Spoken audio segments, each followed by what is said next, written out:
என்ன பண்றீங்க? சுத்து சுத்தி சந்தகம் சுத்துறீங்க பாருங்க. இப்ப நண்பர்களே இங்க பாருங்க எப்படி முக்கி முக்கி புளியறாங்க. இங்க பாருங்க ஒருத்தி ஆஃப்டர் ஜிடி போட்டலாம் சுத்துறா.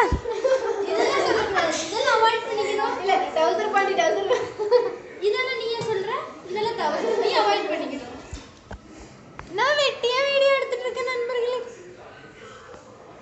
ஓ அப்புறம் எங்க அம்மா இல்ல அம்மா மம்மி எங்க அம்மா வந்து சேமியா செய்றாங்க. எங்க அம்மா இடுப்பு தெரியுது.